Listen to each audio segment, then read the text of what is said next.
One day graph विद्युत जनित्र।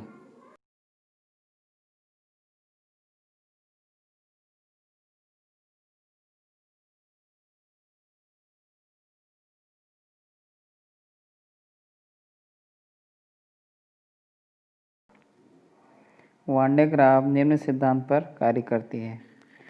पहला देख लो, किसी चालक के न्यूक्लियस सिरे पर आवेश का पृष्ठ घनत्व सर्वाधिक होता है।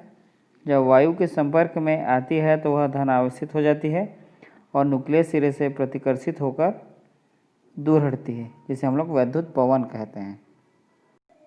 और दूसरा है, किसी खोखले गोली चालक को दिया गया संपूर्ण आवेश उसके बाहरी पृष्ठ पर समान रूप से वितरित हो जाती है, जैसे कि हमको चित्र में दिख रहा है। संरचना जैसे कि चित्र में प्रदर्शित किया गया है, इसमें 15 मीटर ऊंचा एक विद्युत रोधी स्तंभ होता है, जिसके ऊपर एक विशाल गोली चालक कवच है ना, खोखला गोला जिसको बोलते हैं, ऊर्ध्वाधर रखा होता है।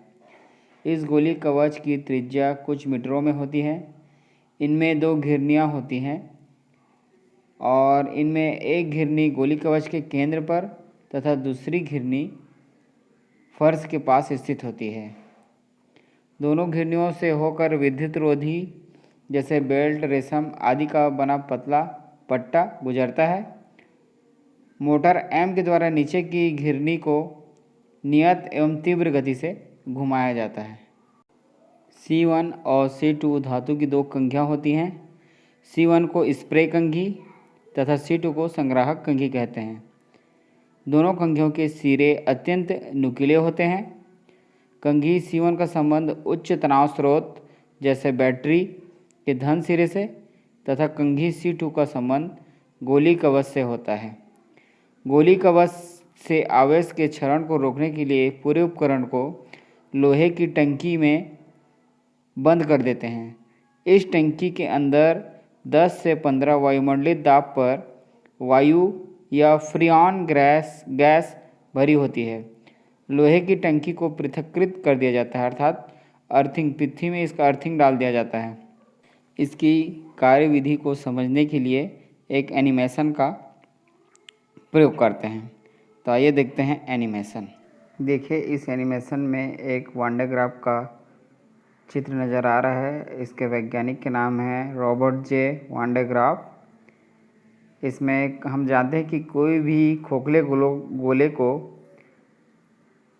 आवेश दिया जाता है तो पूरा आवेश उसके बाहरी पृष्ठ पर समान रूप से वितरित हो जाता है, जैसे कि इस चित्र में नज़र आ रहा है।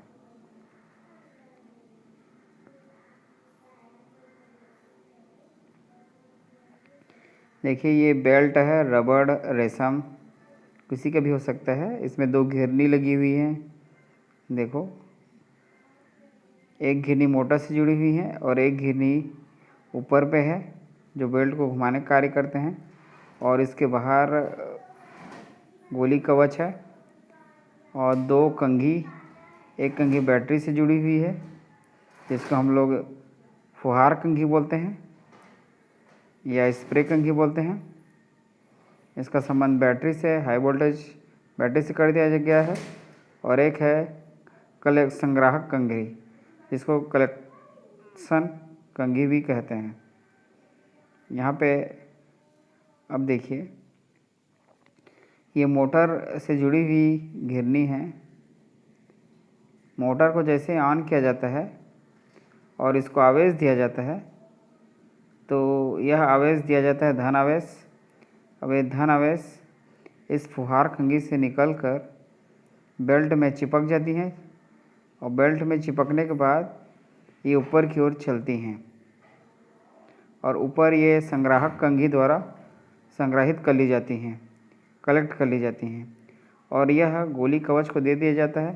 और हम अभी देखे थे कि कोई भी गोली कवच को आवेश दिया जाता है तो उसका आवेश चारों ओर समान रूप से वितरित हो जाता है और यह प्रक्रिया लगातार चलती रहती है और इस प्रकार यह उच्च आवेश प्राप्त कर लेता है।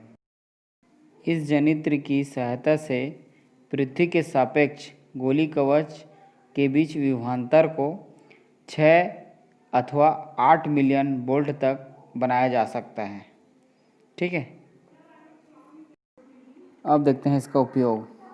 इसका उपयोग है उच्च विभवांतर उत्पन्न करने में, धनावेशित कणों को त्वरित करके उनकी ऊर्जा में वृद्धि करने में तथा नाभिकीय भौतिकी में आविष्कार के लिए इसका उपयोग किया जाता है। ठीक है,